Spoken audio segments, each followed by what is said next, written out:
ऐसे ही भारत भूमि को प्रेरणा देता रहेंगे।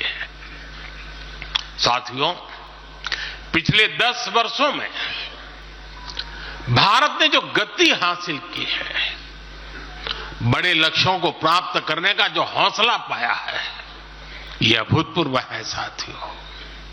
और इसलिए नहीं कि मैं कह रहा हूं, दुनिया गाजे बाजे के साथ बोल रही है।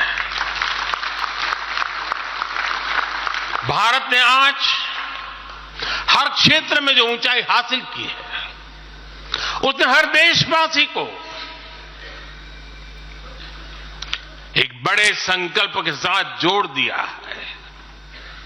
और ये संकल्प है विकसित भारत का। अब देश न छोटे सपने देख सकता है और देश न अब छोटे संकल्प ले सकता है। सपने भी विराट होंगे, संकल्प भी विराट होंगे। और ये हमारा सपना भी है, हम सबका संकल्प भी है कि हमें भारत को विकसित बनाना है। और इसमें अगले 5 वर्षों की बहुत बड़ी भूमिका होने जा रही है। अगले 5 साल में भारत को पहले से भी कई गुना तेजी से काम करना है। अगले 5 साल में हमें विकसित भारत की तरफ एक लंबी छलांग लगानी है। लेकिन भाई और बहनों, सारे लक्ष्यों की प्राप्ति के लिए पहली शर्त है सरकार में भाजपा की जोरदार वापसी।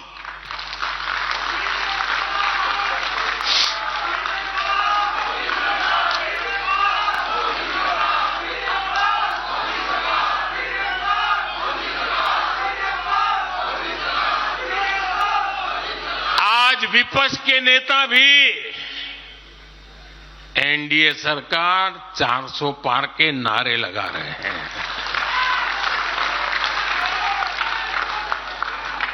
और एनडीए को 400 पार कराने के लिए भाजपा को 370 का माइलस्टोन पार करना ही होगा।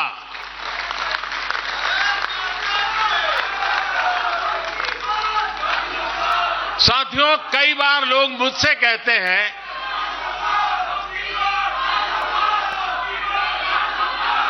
मुझे कहते रहते कि अरे मोदी जी, आपने इतना तो सब कुछ क्या कर लिया, जो बड़े बड़े संकल्प आपने लिए वो तो पूरे कर लिए, अब क्यों इतनी भागदौड़ करनी। साथियों, पूरा देश मानता है 10 साल का बेदाग कार्यकाल और 25 करोड़ लोगों को गरीबी से बाहर निकालना ये सामान्य उपलब्धि नहीं है। पूरा देश मानता है हमने देश को महाघोटालों और आतंकी हमलों के खौफ से मुक्ति दिलाई है। पूरा देश मानता है हमने गरीब और मिडिल क्लास का जीवन बेहतर करने का प्रयास किया है। लेकिन जो लोग सोचते हैं कि बहुत हो गया, ऐसा सोचने वालों को मैं एक पुरानी घटना जरूर बताना चाहूंगा। एक बार एक बहुत बड़े नेता मुझे मिले, मेरे प्रधानमंत्री पद के दूसरे कार्यकाल पे। बोले, मोदी जी, प्रधानमंत्री बनना बहुत बड़ी बात है, आप बन गए। आपने इतने दशकों के संगठन का भी काम कर लिया, मुख्यमंत्री के रूप में भी इतना लंबा समय रह चुके, प्रधानमंत्री में भी दोबारा आ गए। अब इतना काम कि पा लिया है, अब तो थोड़ा बैठो, आराम करो, बहुत कर लिया। ये उन्होंने मुझे कहा था। उनकी वो भावना राजनीति के पुराने अनुभवों से थी। लेकिन साथियों, हम राजनीति के लिए नहीं, राष्ट्र नीति के लिए निकले हैं। हम तो छत्रपति शिवाजी महाराज को मानने वाले लोग हैं। जब छत्रपति शिवाजी महाराज का राज्याभिषेक हुआ तो उन्होंने ये नहीं किया कि अब तो छत्रपति बन गए, सत्ता मिल गई तो चलो उसका आनंद लो। उन्होंने अपना मिशन जारी रखा। ऐसे ही उनसे प्रेरणा लेकर के मैं अपने सुख वैभव के लिए जीने वाला व्यक्ति नहीं हूं। मैं बीजेपी सरकार का तीसरा टर्म सत्ता भोग के लिए नहीं मांग रहा हूं। मैं राष्ट्र का संकल्प लेकर निकला हुआ व्यक्ति हूं। अगर मैं अपने घर की ही चिंता करता तो आज करोड़ों गरीबों के घर नहीं बना पाता। मैं देश के करोड़ों बच्चों के भविष्य के लिए जीता हूं, जागता हूं, जूझता रहता हूं। देश के करोड़ों युवाओं, करोड़ों बहनों बेटियों, करोड़ों गरीबों का सपना ही मोदी का संकल्प है।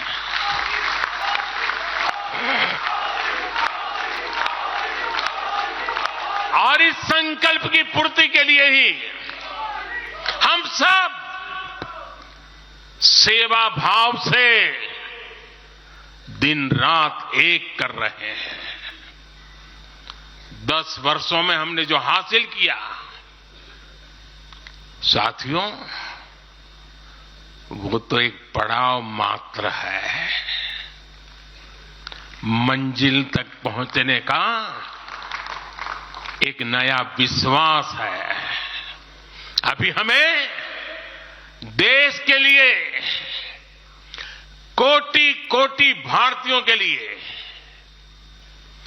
हर भारतीय का जीवन को बदलने के लिए बहुत कुछ हासिल करने का सपने हैं, संकल्प है, और उसके लिए बहुत से निर्णय भी बाकी है। साथियों, आज भाजपा युवा शक्ति, नारी शक्ति, गरीब और किसान की शक्ति को विकसित भारत के निर्माण की शक्ति बना रहा है। पहले लोगों को लगता था कि सरकारें बदलती हैं, व्यवस्था नहीं बदलती। हमने सच्चे अर्थ में सामाजिक न्याय की भावना से हर व्यवस्था को पुरानी सोच, पुरानी अप्रोच से बाहर निकाला है। जिनको किसी ने नहीं पूछा, हमने उन्हें पूछा है। इतना ही नहीं, हमने उसको पूजा है। आदिवासियों में भी सबसे पिछड़ी जनजातियों को पहले किसी ने नहीं पूछा। हमने उनके लिए पीएम जनमन योजना बनाई। लाखों विश्वकर्मा परिवारों को किसी ने नहीं पूछा। हमने उनके लिए पीएम विश्वकर्मा योजना बनाई। रेहड़ी, ठेले, फुटपाथ पर काम करने वाले लाखों साथियों के बारे में किसी ने नहीं सोचा। हमने उनके लिए पीएम स्वनिधि योजना बनाई। साथियों, पहले की सरकारों ने महिलाओं के हितों की, उनके जीवन में आ रही परेशानियों की भी कभी चिंता नहीं की। हमारे यहां बेटियों को गर्भ में ही मार डालने की कितनी विराट समस्या थी। हमने इसके लिए हमने सामाजिक चेतना, साथ साथ कड़े कानून दोनों का सहारा लिया। पहली बार देश में बेटी बचाओ बेटी पढ़ाओ जैसा एक जन आंदोलन चला, जिसका एक बहुत ही सार्थक प्रभाव हुआ। हमने बालिकाओं के, महिलाओं के पोषण पर विशेष बल दिया। हमने पोषण अभियान चलाया ताकि गर्भवती महिलाओं को उचित मदद मिल सके। स्वस्थ महिला ही स्वस्थ संतान को जन्म दे सकती है। गर्भ के समय महिलाओं को उचित पोषण मिले, इसके लिए मातृ वंदना योजना के तहत 3.25 करोड़ से अधिक बहनों को सीधी मदद दी।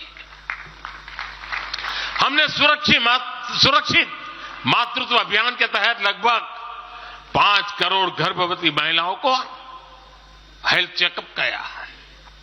प्रयास यही था कि माता और शिशु दोनों के जीवन पर पहले जो खतरे रहते थे उन्हें कम किया जा सके। 2014 से पहले महिला सुरक्षा को लेकर कितनी चिंताएं होती थी। हर कोई चिंतित रहता था। हमने रेप, बलात्कार ऐसे अपराधों को, संगीन अपराधों में फांसी की सजा सुनिश्चित की। ऐसे मामलों का तेजी से निपटारा हो, इसके लिए भी विशेष व्यवस्थाएं बनाई। साथियों, मैं देश का पहला प्रधानमंत्री हूं जिसने शौचालय जैसे विषय को लाल किले से उठाया। मैं देश का पहला प्रधानमंत्री हूं जिसने महिलाओं के खिलाफ अपशब्दों पर लाल किले से नाराजगी व्यक्त की थी। नारी गरिमा, नारी सम्मान हमारे लिए सर्वोपरि है। मुझे गर्व है कि पिछले 10 वर्षों में भाजपा सरकार ने महिलाओं का जीवन आसान बनाने के लिए अनेक कदम उठाए हैं। हमने 10 करोड़ उज्ज्वला गैस कनेक्शन दिया। हमने 4 करोड़ घर बनवाए, जिनमें 3 करोड़ से ज्यादा घर महिलाओं के नाम रजिस्टर हुए। हमने महिलाओं के नाम 3 करोड़ से ज्यादा घर रजिस्टर करवाकर उनको घर की मालकिन बनाया। हमने 10 करोड़ परिवारों की बहनों को पहली बार नल से जल दिया। हमने 12 करोड़ परिवारों की बहनों को टॉयलेट दिया, और टॉयलेट वो 4 दीवारी नहीं है, इज्जत घर है। हमने 1 रुपए में सुविधा सैनिटरी पैड्स की योजना शुरू की। हमने 25 करोड़ से ज्यादा महिलाओं के बैंक अकाउंट खोले। हमने 30 करोड़ से अधिक मुद्रा लोन महिला लाभार्थियों को दिए। साथियों, बहनों को आर्थिक रूप से सशक्त करने के लिए, बेटियों को नौकरी करने में आसानी हो, इसके लिए हमने अनेक कदम उठाए। हमने सेल्फ हेल्प ग्रुप से 10 करोड़ बहनों को जोड़ा। हमने 1 करोड़ बहनों को लखपति दीदी बनाया। खादी को जो फिर से नया जीवन मिला है, उसका फायदा भी सबसे अधिक गांव की बहनों को ही हुआ है। हमने प्रेगनेंसी लीव को बढ़ाकर 26 हफ्ते किया। पहले फैक्ट्रियों में या दूसरी जगहों पर महिलाओं को नाइट शिफ्ट में काम करने के लिए अनेक अड़चनें थी। हमने श्रम कानूनों में सुधार करके उनको भी दूर किया। हमने पैरामिलिट्री फोर्सेस में महिलाओं की भर्ती 2 गुने से अधिक की। हमने सेनाओं के अग्रणी मोर्चों में महिलाओं की तैनाती को सुनिश्चित किया। हमने सैनिक स्कूलों और मिलिट्री एकेडमी के दरवाजे बेटियों के लिए खोल दिए। साथियों, इस बार 26 जनवरी को कर्तव्य पथ भारत की नारी शक्ति से पूरे देश को प्रेरणा दे रहा था। साथियों, आने वाले समय में हमारी माताओं, बहनों, बेटियों के लिए अवसर ही अवसर आने वाले हैं। मिशन शक्ति से देश में नारी शक्ति की सुरक्षा और सशक्तिकरण का संपूर्ण इकोसिस्टम बनेगा। अब 15,000 महिला सेल्फ हेल्प ग्रुप को ड्रोन मिलेंगे। ड्रोन दीदी खेती में वैज्ञानिकता और आधुनिकता लाएगी। अब देश में 3 करोड़ महिलाएं लखपति दीदी बनाई जाएगी। पीएम विश्वकर्मा योजना से परंपरागत कला और शिल्प से जुड़ी बहनें सशक्त होगी। नई नेशनल एजुकेशन पॉलिसी से बेटियों को शिक्षा और स्किल के मामले में सबसे अधिक फायदा होगा। गांव के पास ही बेहतर स्पोर्ट्स इंफ्रास्ट्रक्चर बने, बेटियां हमारी स्पोर्ट्स में कमाल करेगी। साथियों, आज जब मैं बीते 10 वर्षों की तरफ नजर डालता हूं तो कितना ही कुछ याद आता है। ये 10 वर्ष साहसिक फैसलों, दूरगामी निर्णयों के नाम है। जो काम सदियों से लटके थे, हमने उनका समाधान करने का साहस करके दिखाया है। अयोध्या में भव्य राम मंदिर का निर्माण करके हमने 5 सदियों का इंतजार खत्म किया है।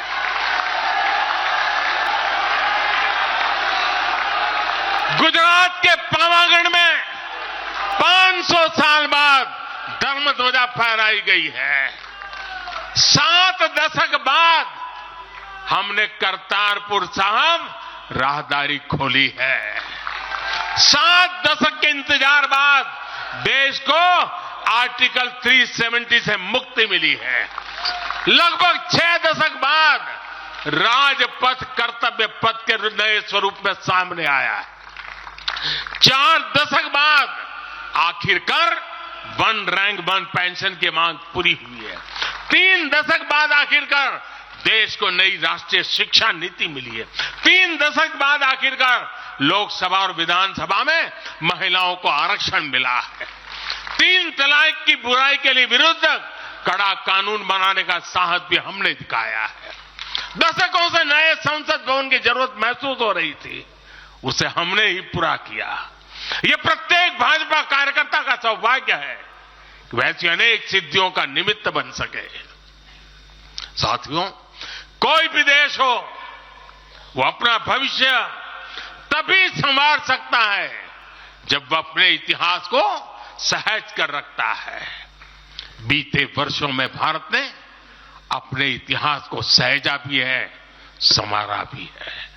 हमने नेशनल वॉर मेमोरियल का निर्माण किया, हमने राष्ट्रीय पुलिस स्मारक बनाई, हमने अंडमान में नेताजी सुभाष और परमवीर चक्र विजेताओं के नाम पर द्वीपों का नामकरण किया। हमने दांडी में नमक सत्याग्रह का आधुनिक स्मारक का निर्माण किया। हमने बाबा साहब आंबेडकर से जुड़े पंच तीर्थ को विकसित किया। हमने रांची में भगवान बिरसा मुंडा की स्मृति में म्यूजियम बनाया। सरदार पटेल को समर्पित स्टैच्यू ऑफ यूनिटी हमारे कार्यकाल में बनी। 31 अक्टूबर को राष्ट्रीय एकता दिवस हमारी सरकार ने घोषित किया। 15 नवंबर को जनजातीय गौरव दिवस के रूप में घोषित करने का अवसर हमें मिला। 14 अगस्त को विभाजन विभीषिका दिवस के रूप में याद करने का निर्णय हमारी सरकार ने लिया। 26 दिसंबर को हमने साहिबजादों की स्मृति में वीर बाल दिवस घोषित किया। 26 नवंबर को संविधान दिवस घोषित करने का फैसला भी हमारी सरकार ने किया और 21 जून को संयुक्त राष्ट्र इंटरनेशनल योगा डे भी हमारी ही सरकार के प्रयासों से घोषित किया। साथियों, विपक्ष के हमारे दल भले ही योजनाओं को पूरा करना न जानते हो, लेकिन झूठे वादे करने में इनका कोई जवाब नहीं रहा है। बावजूद इसके आज एक वायदा करने से ये सारे राजनीतिक दल घबराते हैं। एक भी राजनीतिक दल के मुंह से नहीं सुना होगा आपने, जो वायदा हम कर रहे हैं ना, इसका जिक्र तक करने का उनमें सामर्थ्य नहीं है।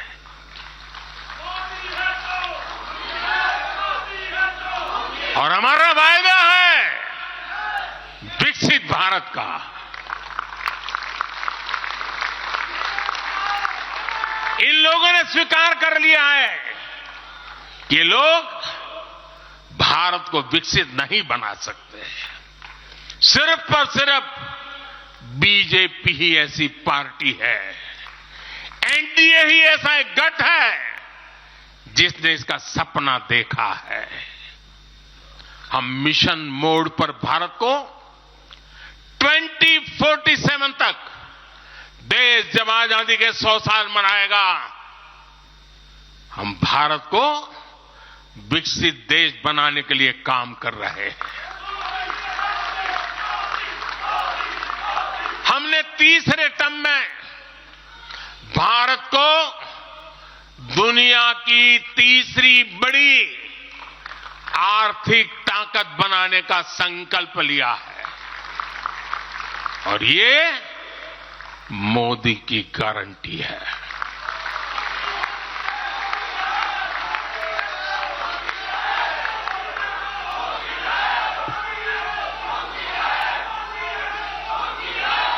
और जब मैं भारत को तीसरी आर्थिक ताकत बनाने की बात करता हूं तो उसका मतलब भी बहुत गहरा है।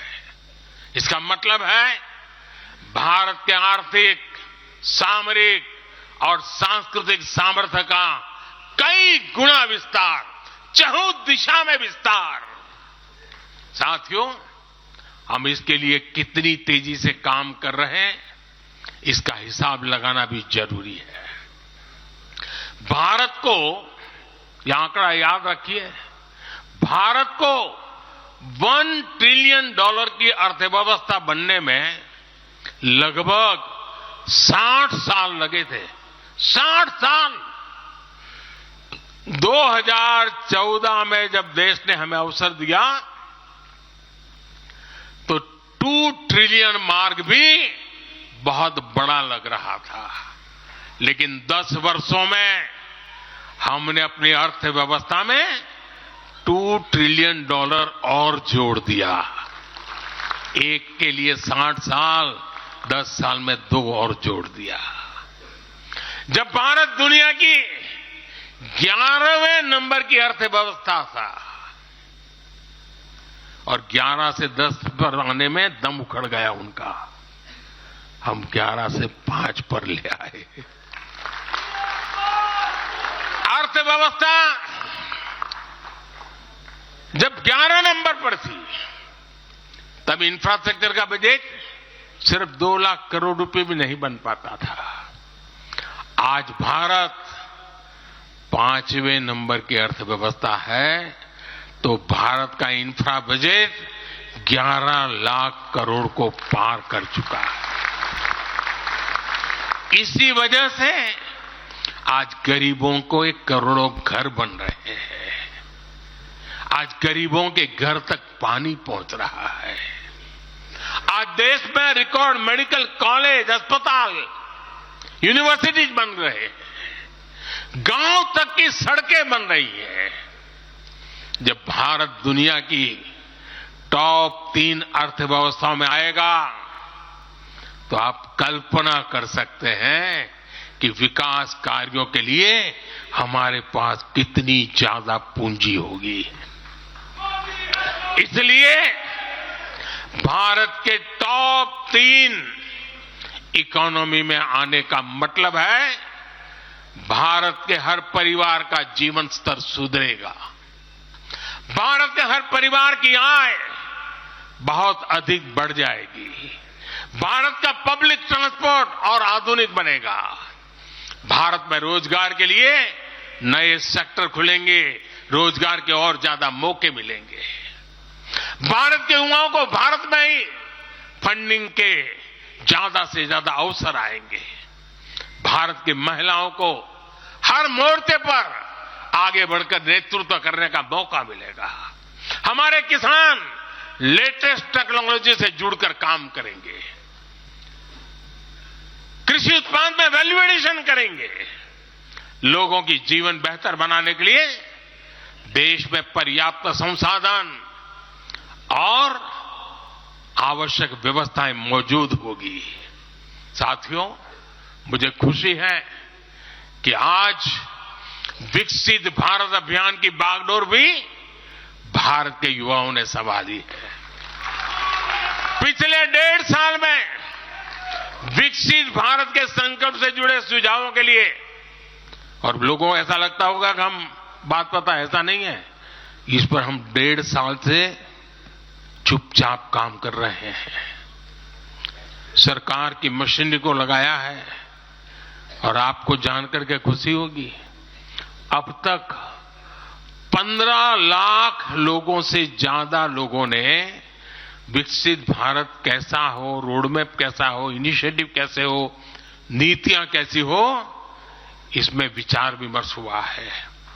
लोगों ने अपने आइडियाज दिए हैं और आपको जानकर के और खुशी होगी, इन 15 लाख में से आधे से ज्यादा वो लोग हैं जिनकी उम्र 35 से कम है। पूरी युवा सोच के साथ हम आगे बढ़ रहे हैं। इन लाखों युवाओं ने विकसित भारत का रोड मैप सुझाया है। साथियों, युवा ऊर्जा से भरा हुआ भारत आज अपने लिए बड़े लक्ष्य तय कर रहा है और जो लक्ष्य तय करता है अपनी आंखों के सामने उसे प्राप्त भी करता है।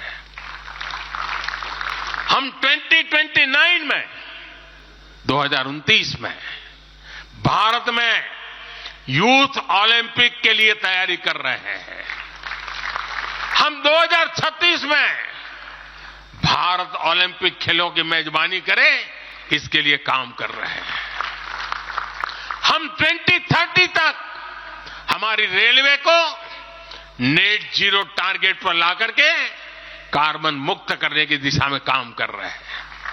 हम 2030 के बजाय अपनी टारगेट डेट से 5 साल पहले ही पेट्रोल में 20% इथेनॉल ब्लेंडिंग का लक्ष्य भी हासिल कर लेंगे।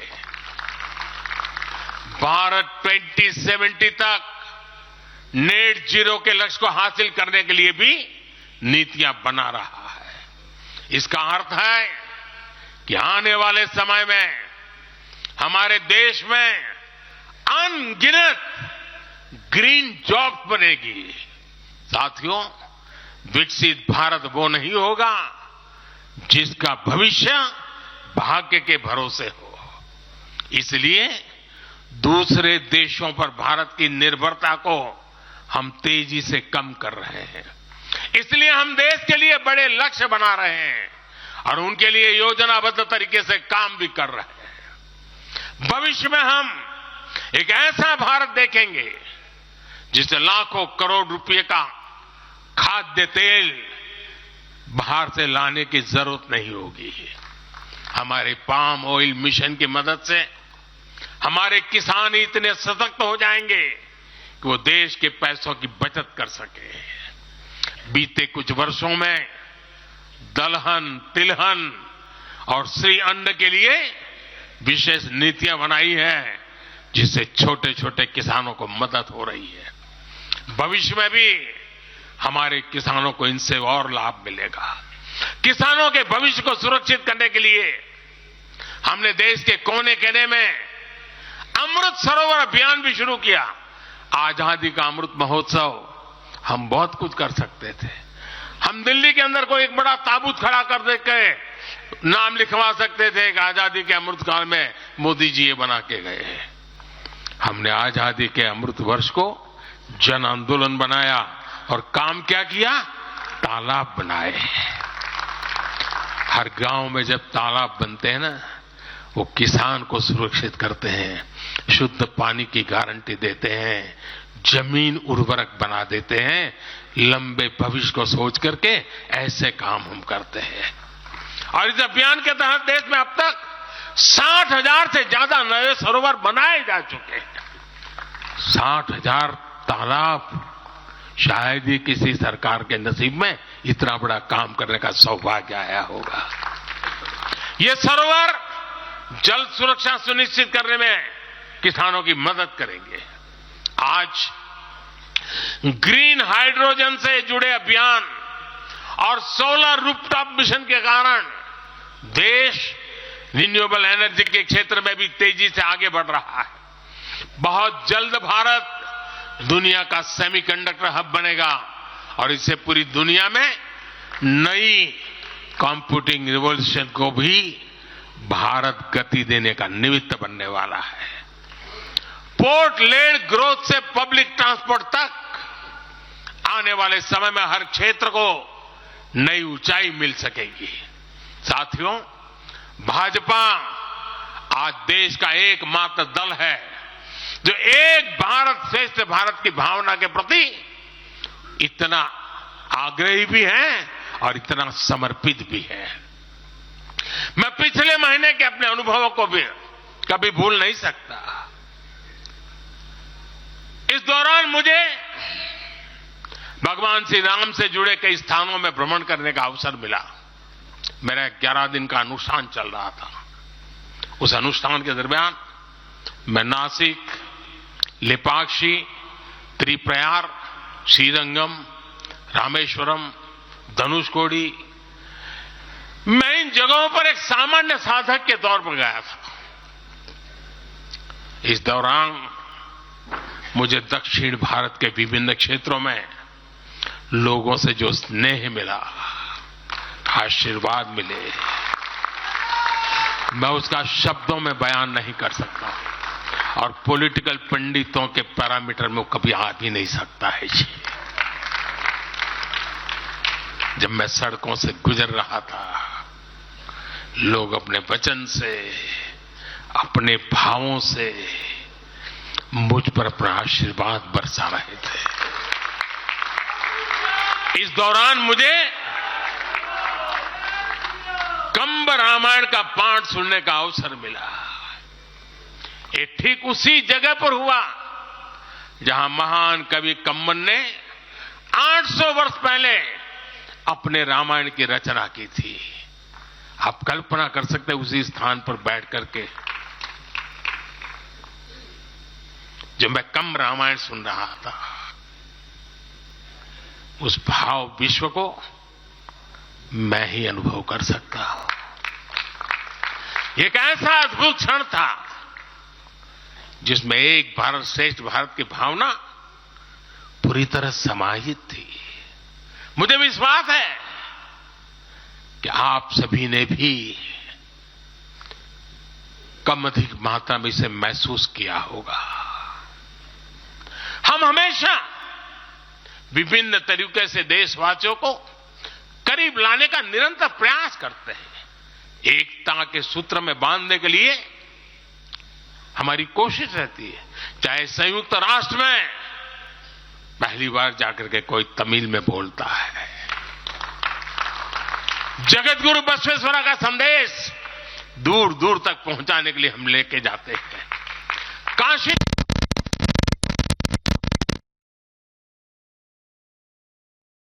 तो भी देश के कोने कोने में जाकर के करते हैं।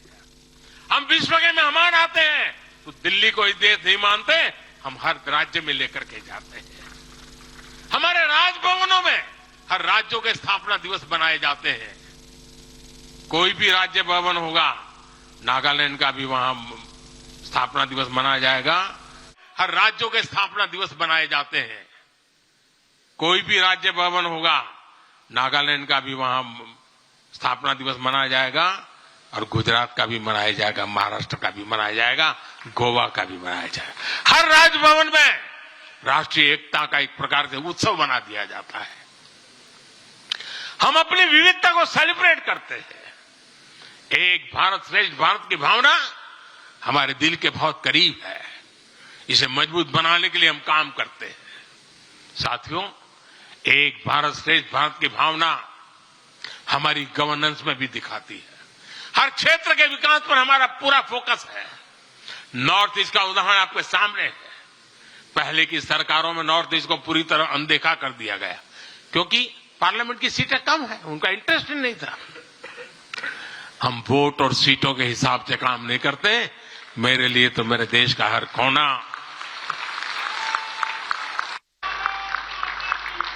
समृद्ध हो, विकसित हो, ये हमारा भाव है।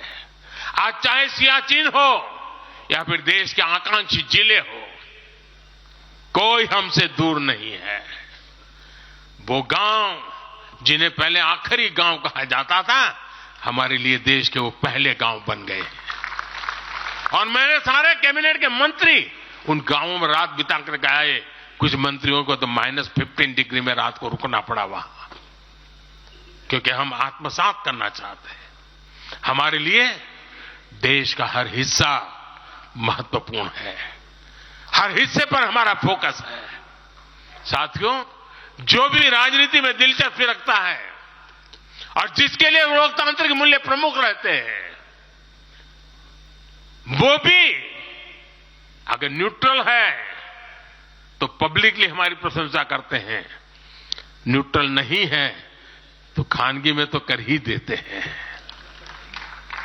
इसकी एक बड़ी वजह है, हमने समय के साथ खुद को सकारात्मकता के साथ बदलने का प्रयास किया है।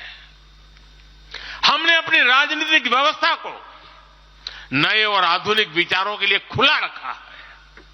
आजादी के बाद वर्षों तक जिन्होंने हमारे देश पर शासन किया, उन्होंने एक व्यवस्था बना दी थी।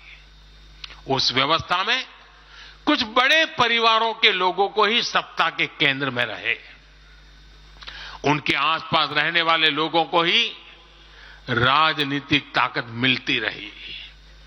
अहम पदों पर परिवार के करीबियों को ही आगे बढ़ाया गया। हमने इस व्यवस्था को भी बदल दिया। हमने नए लोगों को मौका दिया कि वो हमारी व्यवस्था का हिस्सा बने और परिणाम ला करके दिखाएं। इससे व्यवस्था में नयापन आया और इसका लोकतांत्रिक स्वरूप कायम रहा। हमारी कैबिनेट में रिकॉर्ड संख्या में नॉर्थ ईस्ट के मंत्री हैं। नागालैंड से पहली बार एक महिला राज्यसभा में सांसद बन गई है। हमें गर्व है कि हमने पहली बार त्रिपुरा के व्यक्ति को काउंसिल ऑफ मिनिस्टर्स के अंदर स्थान दिया है। पहली बार हमारी सरकार में अरुणाचल प्रदेश को कैबिनेट मिनिस्टर मिला। पहली बार गुर्जर मुस्लिम को राज्यसभा के लिए नॉमिनेट किया गया है। हमारी सरकार में ही गोवा से कैबिनेट मंत्री बनाया गया। हमें गर्व है कि हम बीजेपी के एक ऐसी संस्कृति का हिस्सा हैं जो मंत्रालय में रिकॉर्ड ओबीसी प्रतिनिधित्व सुनिश्चित किया जाता है।